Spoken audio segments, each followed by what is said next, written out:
If you could realize that learning is actually a skill that you could build, you would literally be so successful in whichever pursuit that you had in life. And I mean that. If you want to maximize your potential as a student, an athlete, a creator, or a business owner, this is how. If you realize that fundamentally life is just a bunch of different skills stacked on top of each other, and that's how the most successful people achieve their biggest accomplishments, you would literally be able to maximize every bit of your potential. You would no longer doubt yourself. You would no longer feel this imposter syndrome. You would no longer feel like any goal is out of your possibility. I need you to realize this fundamental self-belief comes from an understanding that you can learn. You physically can go through the fundamental steps that I will show you in this video, and you can make learning accessible. If you're trying to learn calculus, you can do this. If you're trying to learn the art form of content creation, you can do this. If you're trying to learn how to capture more leads, you can do this. Whichever field you're in, I truly believe learning is fundamental to us as human beings,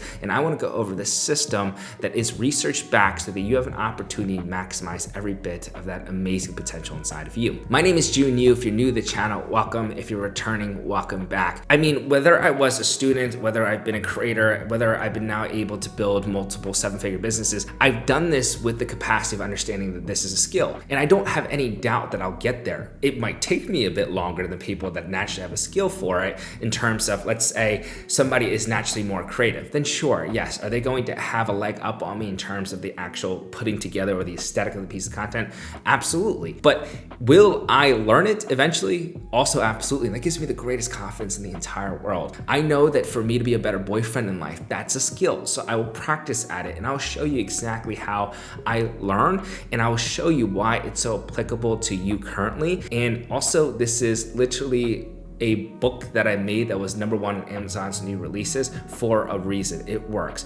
And I'm not doing this to try and sell that book by any means. I really do not care. I am just saying this because I don't like the fact you're not confident. I don't like the fact that you're doubting so much. I don't like the fact that you're not pursuing your largest dreams. And if I can persuade you that everything is attainable for you, if you could fundamentally know how to learn, then I think I've done my job. If you have any questions, you can leave them in the comments below. Give this video a thumbs up if it was helpful to you, and of course subscribe. With that being said, I really don't want to waste any more time. Let's immediately jump into the 4-stage system. Stage 1 is priming.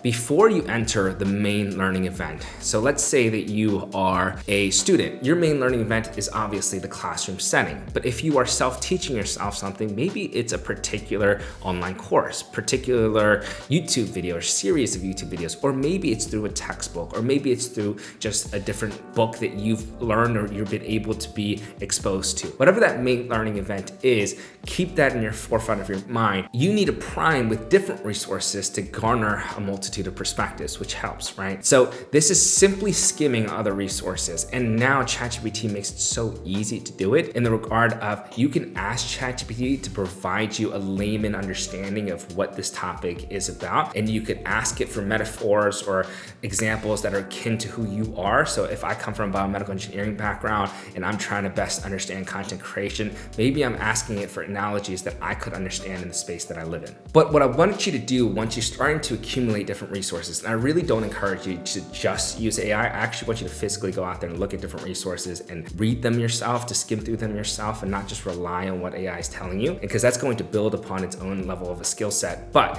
what will happen here is I actually want you to construct a visual diagram here. I do. I want you to physically put together, whether you have an iPad or a piece of paper, actually draw out the connections, the linkages between the main topics and the subtopics that are involved. And this is going to really help you garner a big picture understanding of the topic before the main learning event. Another really helpful tip here is to actually go through a quick pre-test, right? So let's say that you had used ChatGPT for 25 minutes and you were priming on a particular topic. You asked it for layman term definitions, you've asked it for particular analogies, then you start to surf the web, you start to understand, okay, these are some resources, I can skim through them. All right, I'm starting to build that big picture understanding. I'm not really so worried about all the fine details just yet. yet, but ChatGPT, can you then ask me some questions to test my knowledge? You should do this, and you should do your very best to recall based on the linkages and curate some assumptions to try and figure out the response for it. It's not that you have to be correct. In fact, there's something called the hypercorrection effect,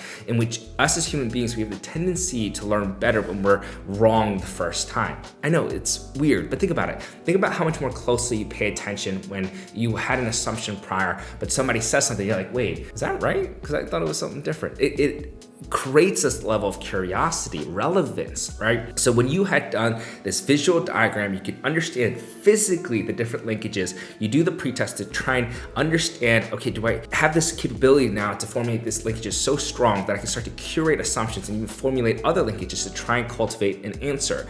And you will ask ChatGPT if you were right?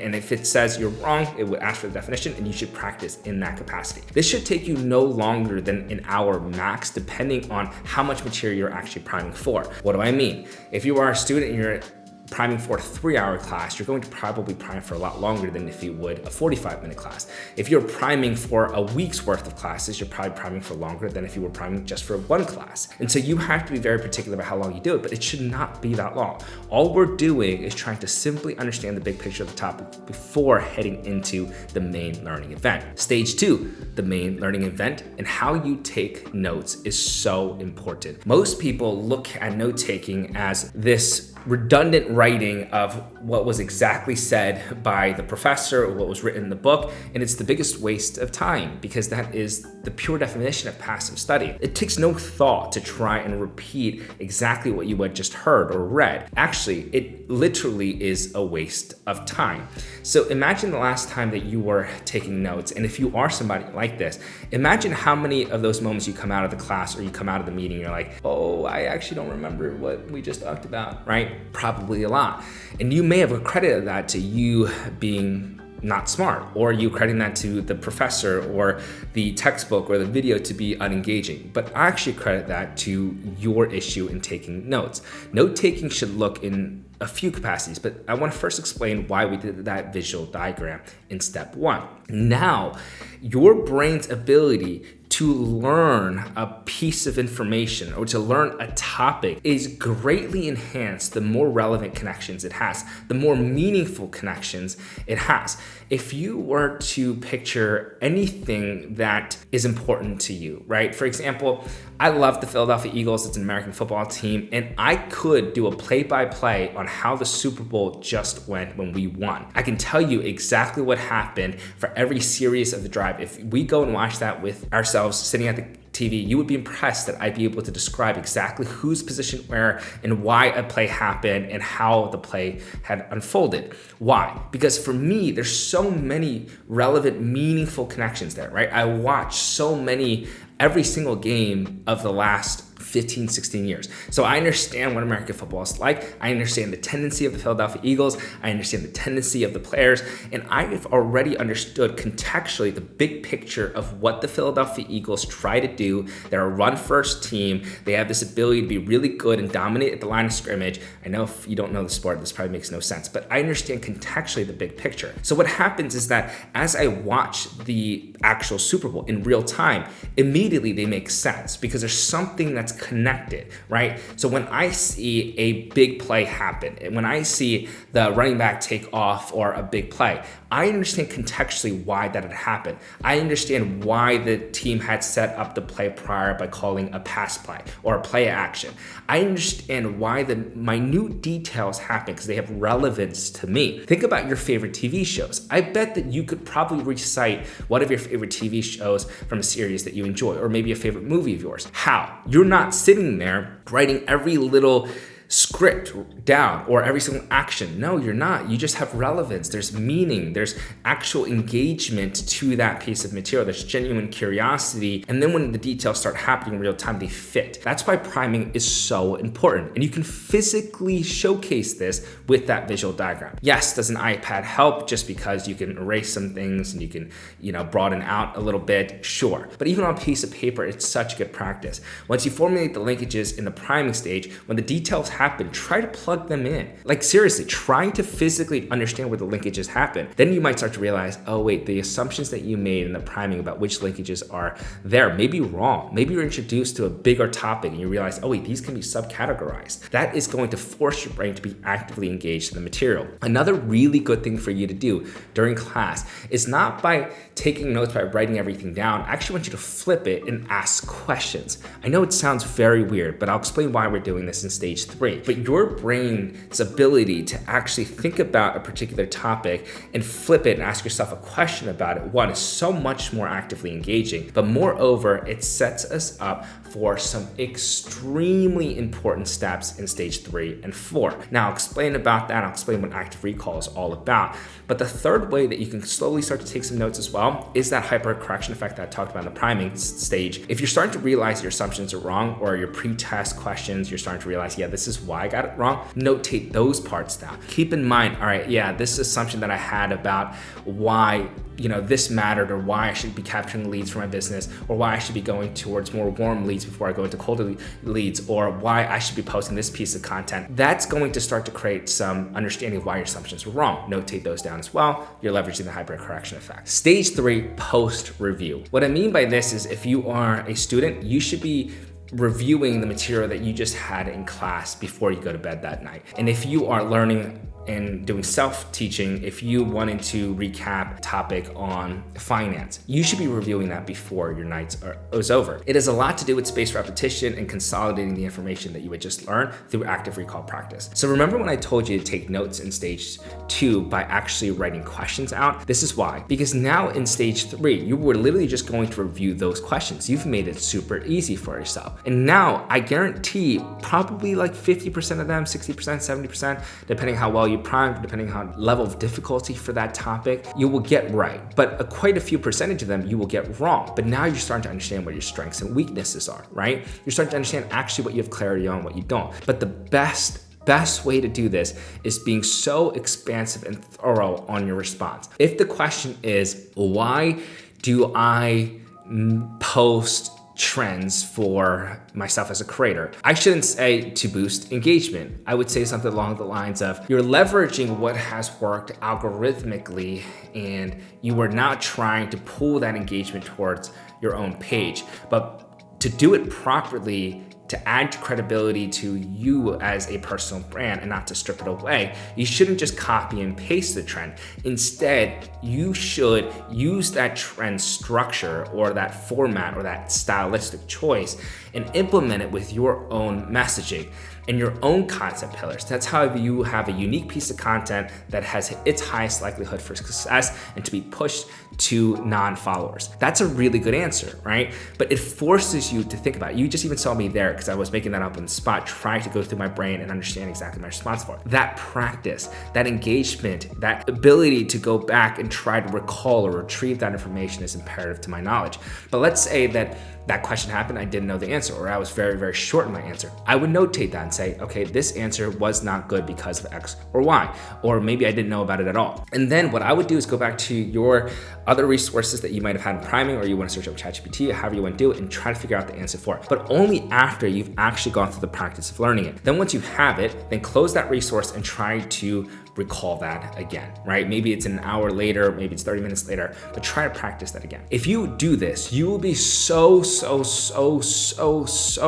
well put together in regards to your foundation to now be able to learn this information and have it be stuck in your mind and put into your long-term memory for very, very, very, very, very long years ahead, right? This is the foundation of what it looks like to learn information. And then when you go into stage 4, you're looking at revision, right? Whether you are a creator, you are a student, or whether you are a business owner, whether this is about your relationships too, right? Maybe I want to be a better boyfriend, and the way that I'm doing this is reading a book about it, right? And for me, my priming would have been, okay, what are some of the topics that I think will be covered in this? Let me go do my research, understand the resources. I create a diagram, I do a pre-test, then I go into the main learning event, and maybe it is the book, right? In the book, I'm taking notes on it, I'm writing questions, and I'm adding to my diagram. And then in stage 3, what I'm doing then is to review those questions that I've just written out. And the areas that I'm weak on, then great, then I'll improve upon. And then stage 4, I'm reviewing it, right? I'm actually revising the material material with active recall. And there are multiple ways that you can actually apply active recall. One way is the blurting method, which would literally be just a blank piece of paper and you're just writing what you could remember. And that's very, very helpful because naturally you'll start to group things together. Naturally, you'll start to do it based on the linkages that you formulated in the diagrams, start to realize, okay, this piece of information is actually not alone. If I remember this piece of information, well, I know it's connected to this. And then you start to realize after multiple iterations, wow, you remembered a lot. And that it's forcing yourself. And that's why I think a whiteboard is great, an iPad is great, and you can do it in a notebook too.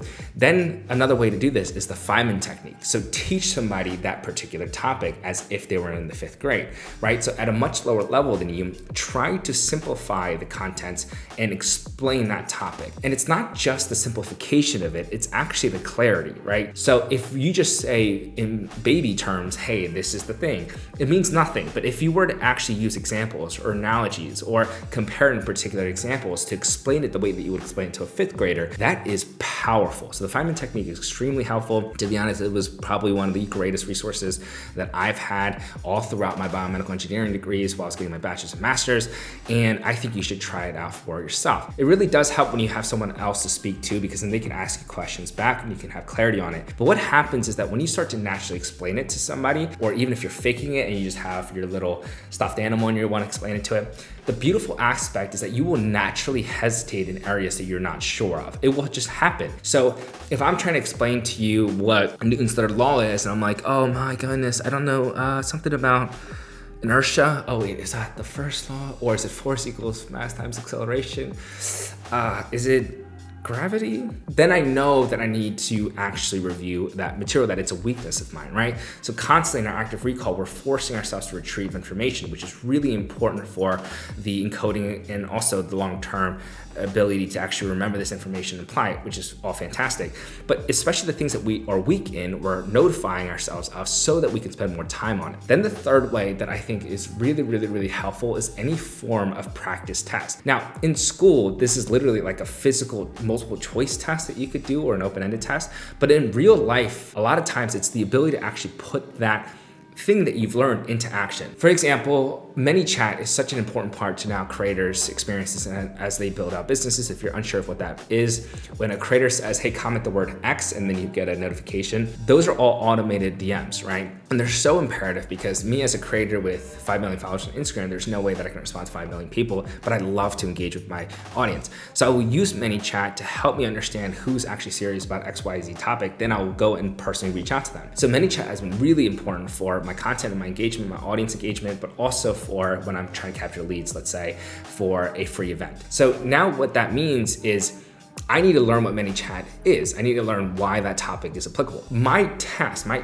to actually practice this material, it wouldn't be a multiple choice of me answering, what is ManyChat like? Except it's not like that. It would be more of creating an actual flow myself and putting it live into the world and realizing that it's horrible, or realizing that there's mistakes, or realizing that okay, what I thought was right is actually wrong, or I thought that I knew all the procedures, but what is this button that says add customized response? What does that mean? And so then you're picking at your brain and realizing, all right, in practice, I'm realizing there are areas of weakness, but also I'm starting to understand these things because I've actually put into practice. So active recall is that idea of retrieving information, recalling information, and putting it into actual practice, whether it's through the blurting method, the Feynman technique, or through a practice test. This could look like in real life an actual application of it, or if you're a student, it could be a practice exam. I just told you the 4 stages of fundamental learning. The time duration in which you're spending in each stage will differ. The context or what type of methodologies that you're actually predicated on will differ based on if it's theory or procedural,